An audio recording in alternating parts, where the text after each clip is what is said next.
Halo, apa kabar teman-teman mahasiswa semuanya, saudara-saudara peminat pada studi pemerintahan? Masih melanjutkan, mungkin ini materi terakhir ya di dalam studi tata kelola pemerintahan yang saya sampaikan dalam channel YouTube saya. Dalam sesi ini saya akan mendiskusikan terkait dengan tata kelola pemerintahan yang baik ya, good governance ya, di era disruption, ya, di era disrupsi gitu, menuju pada agile governance. Jadi tata kelola pemerintahan yang berubah demikian cepat kira-kira begitu ya. Baik, nanti Anda bisa dalami lebih lanjut dan mari kita coba diskusi ya. Saya izin share materi terkait dengan kuliah saya pada hari ini.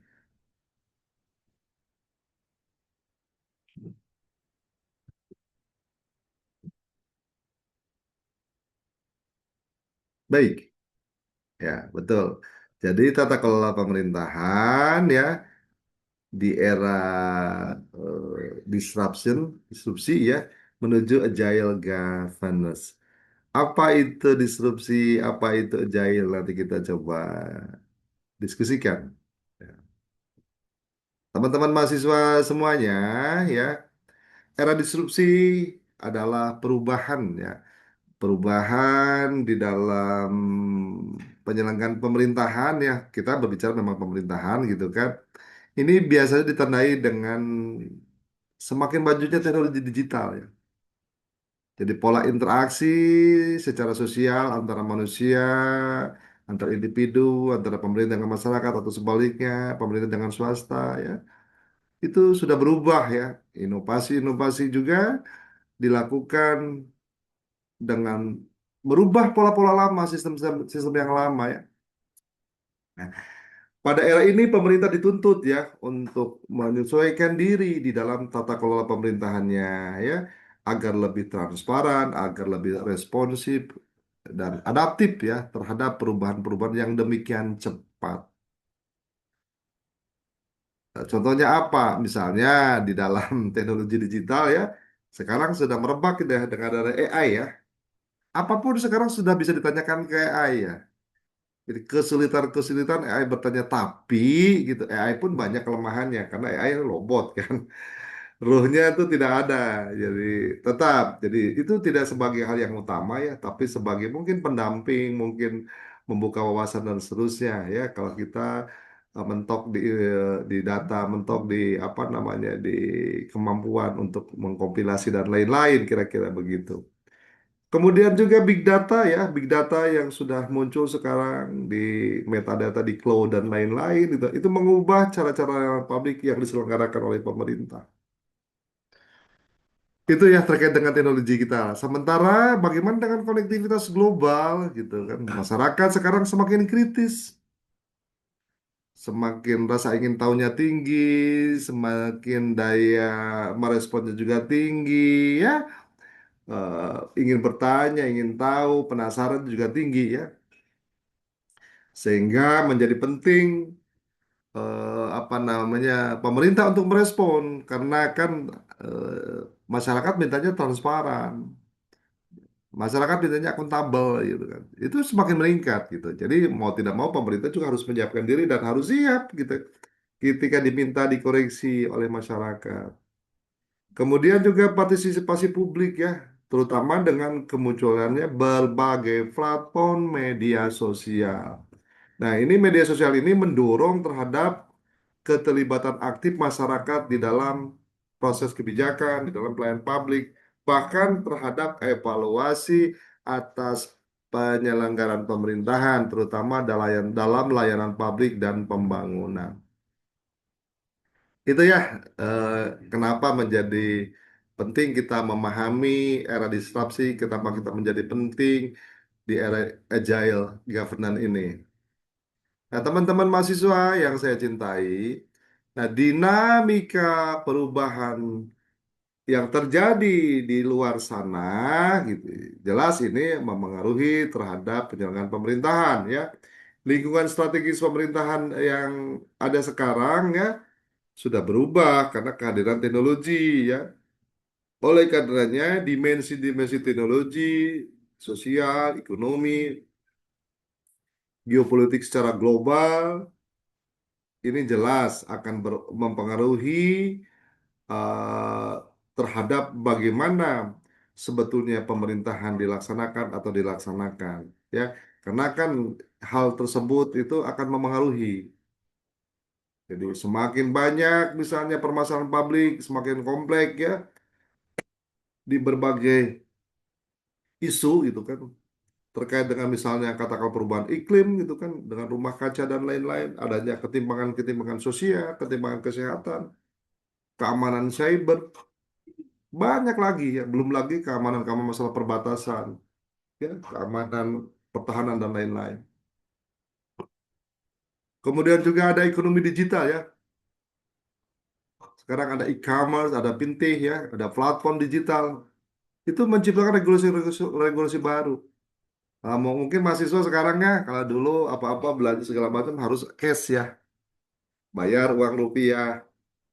Sekarang sudah tidak begitu lagi, menggunakan mobile banking dan seterusnya. Sekarang udah nggak lagi, ada lagi tambahan banyak lagi kan, dengan adanya dana lah, dengan ada apa segala macam yang apa namanya lembaga non bank ya, yang memberikan layanan keuangan. Bahkan bisa jadi ke depan itu perbankan itu sudah semakin harus menginovasikan dirinya gitu kan. Karena banyak gitu kan lembaga-lembaga non-bank yang juga memberikan layanan-layanan terutama dalam hal jual beli gitu, pembayaran dan lain-lain.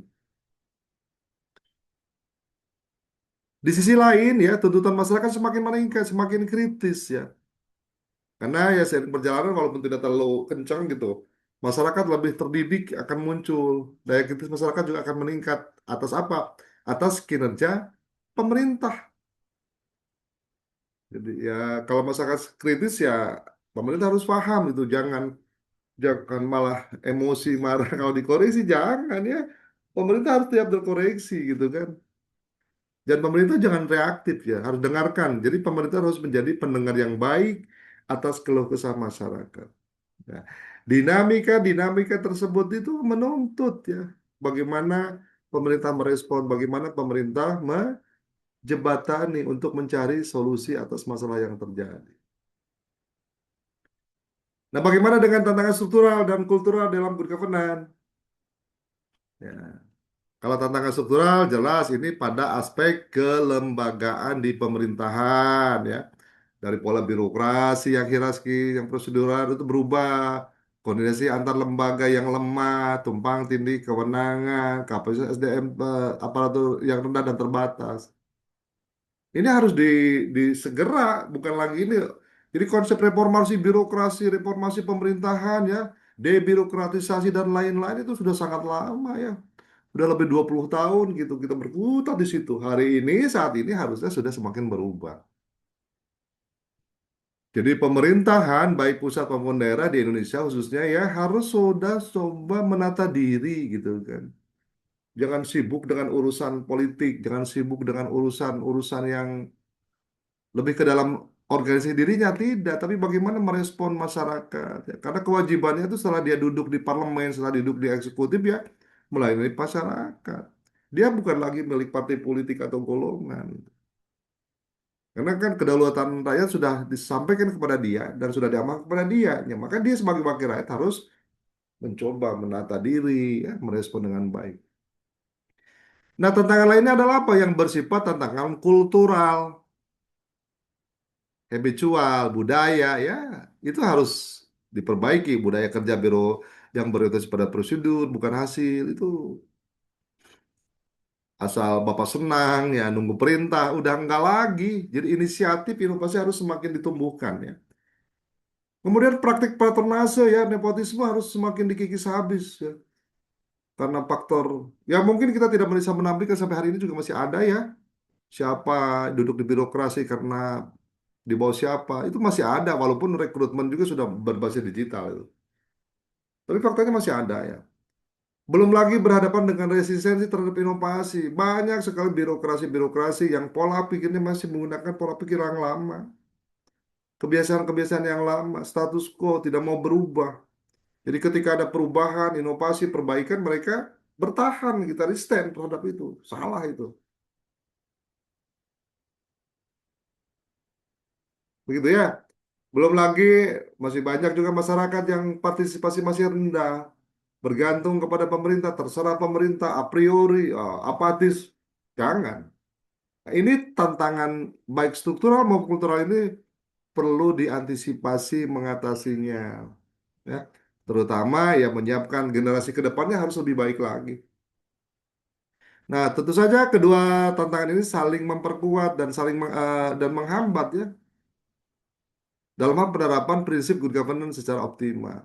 Jadi ini yang perlu disikapi secara bijaksana saya kira oleh pemerintah.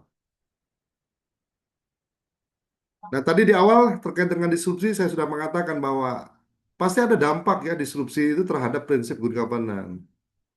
Jadi dengan adanya teknologi digital ini membuka akses informasi publik lebih luas.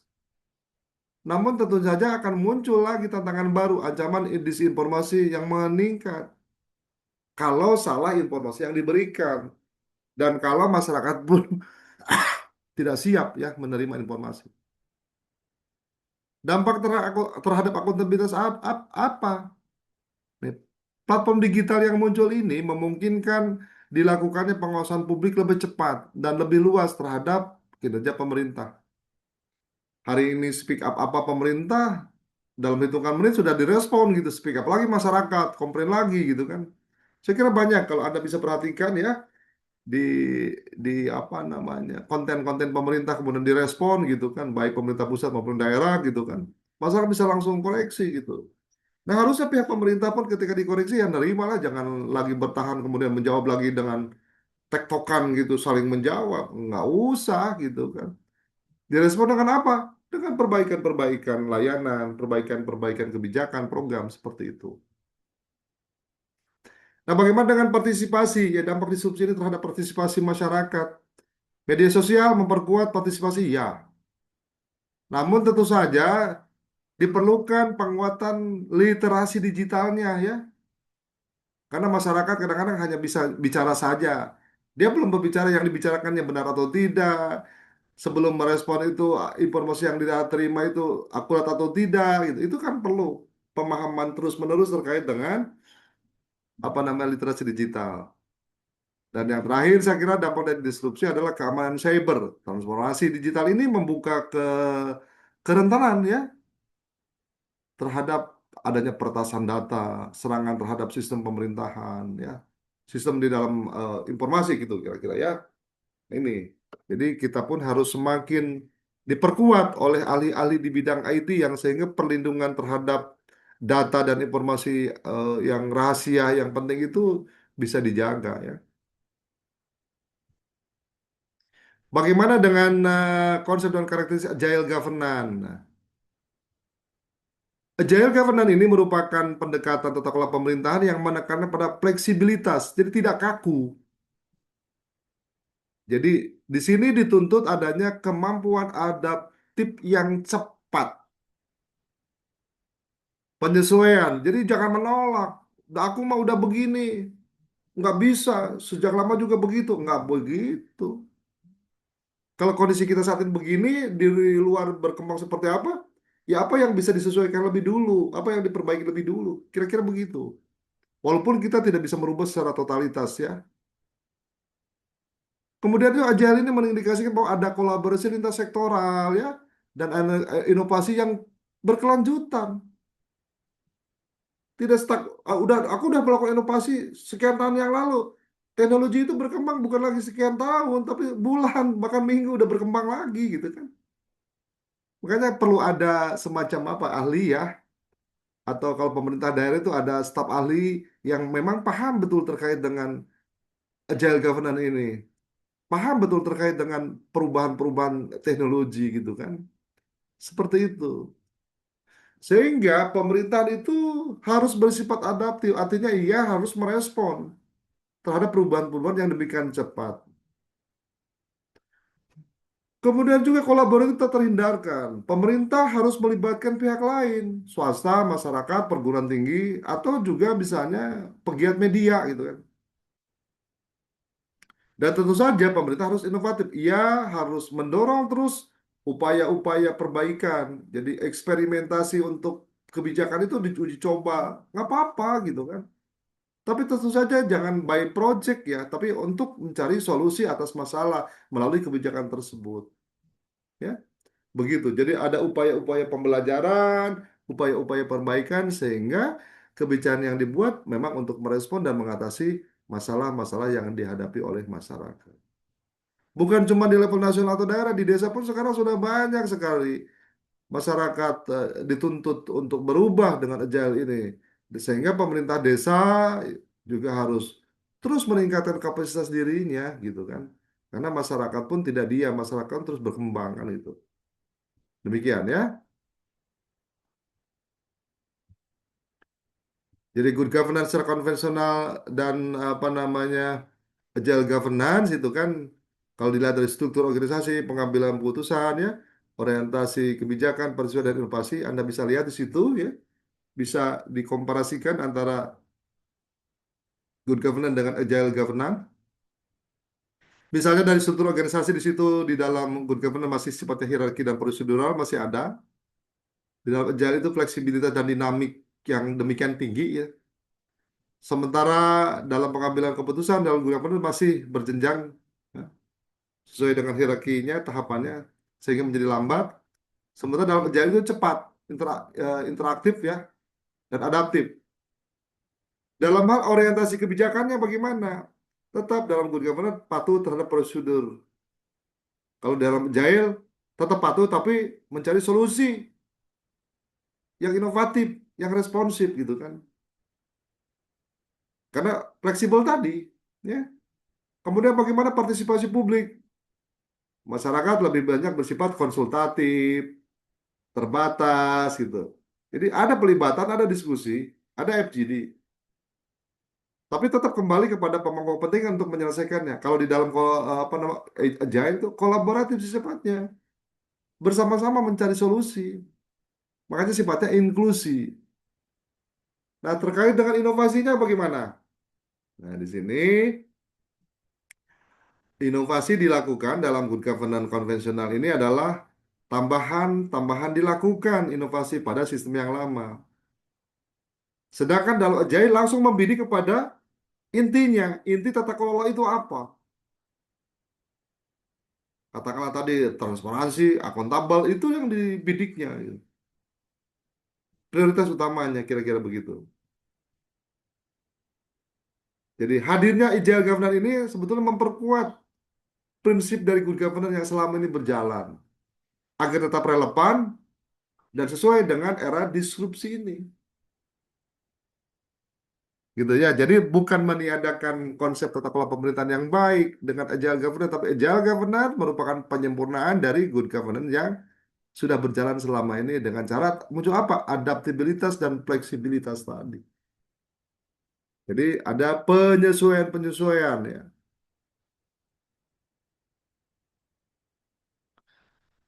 Nah, tentu saja adaptasi kelembagaan dan peran kepemimpinan yang adaptif ini sangat penting. Anda mungkin pernah mendengar di kuliah sebelumnya di mana diperlukan ada kepemimpinan yang situasional, ya. Kepemimpinan situasionalnya pemimpinan yang adaptif yang bisa menyesuaikan dengan adanya tantangan dan perubahan di luar.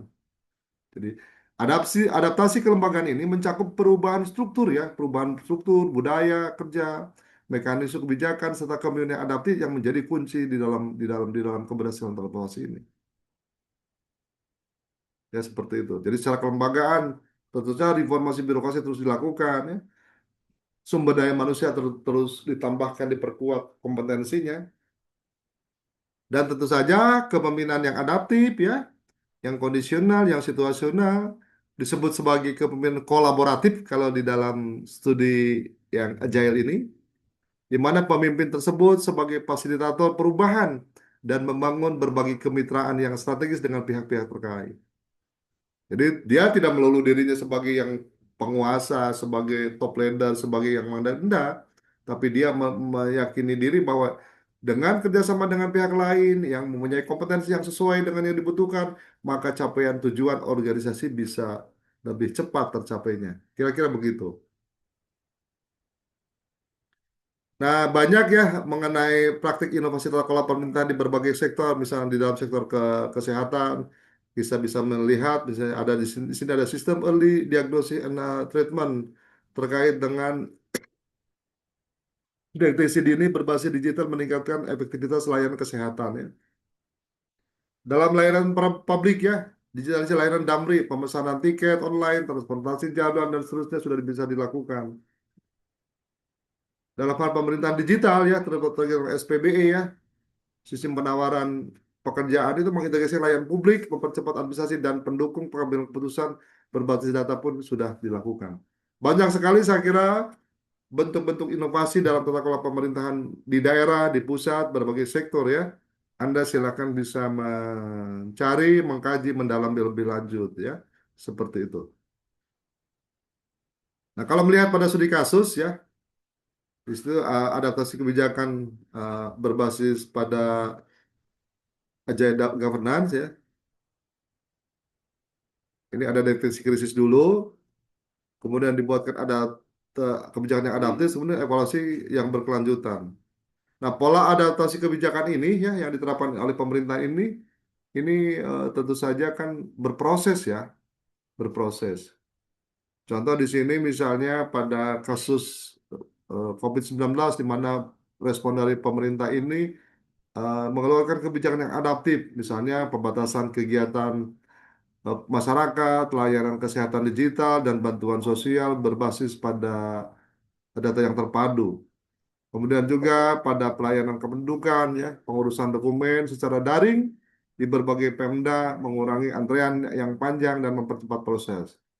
Sementara dalam hal SPBE ya terkait dengan integrasi sistem yang dilakukan oleh pemerintah ya yang mendukung keputusan berbasis data yang lebih tepat dan sasaran.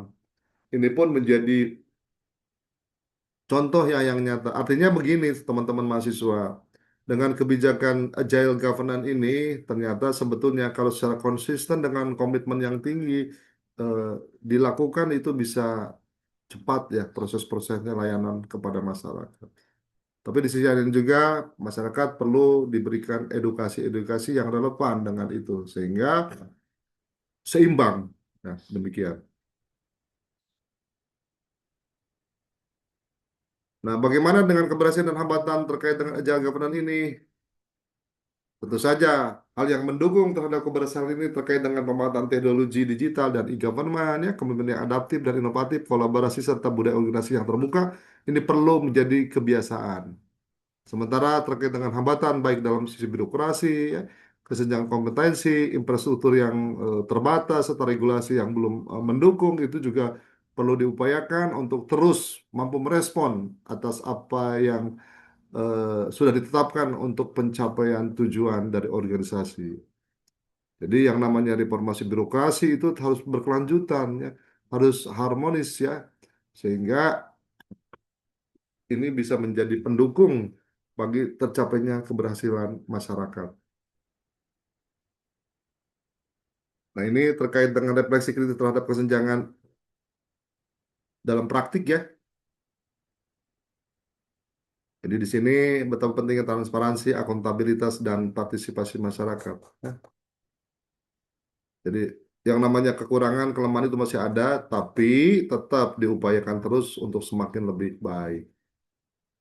Ini beberapa hal yang mesti diperhatikan ke depannya ya, bahwa untuk transformasi digital ini perlu diperkuat ya, SPB dan layanan publik berbasis pada data. Penguatan sumber daya manusia perlu dilakukan kolaborasi yang berkelanjutan, multi aktor ya, baik pemerintah, swasta, akademisi maupun masyarakat sipil. Dilakukan juga birokrasi melalui reformasinya agar lebih fleksibel ya, budaya inovasi yang baik serta pembelajaran yang berkelanjutan ya dari pemerintah dan tentu saja pembangunan yang dilaksanakan harus konsep pembangunan berkelanjutan. Jadi kebijakannya berorientasi pada jangka panjang dan bersifat inklusif. Saya kira itu kuliah saya pada sesi ini. Lebih lanjut karena tidak mungkin juga saya terlalu detail menjelaskan karena tentu saja ini memberikan ruang kepada Anda untuk terus membaca, mempelajari dari sumber-sumber lainnya. Baik, Selamat belajar, selamat menyimak YouTube saya. Silakan kalau Anda suka, boleh Anda berikan like dan boleh juga berikan komentar. Demikian, semangat untuk terus belajar sehingga ilmu pemerintahan menjadi bagian dari keseharian Anda untuk terus membangun berkelanjutan menuju pada agile governance yang berkualitas. Terima kasih, selamat pagi. Sehat selalu, semangat dan sukses buat kita semuanya.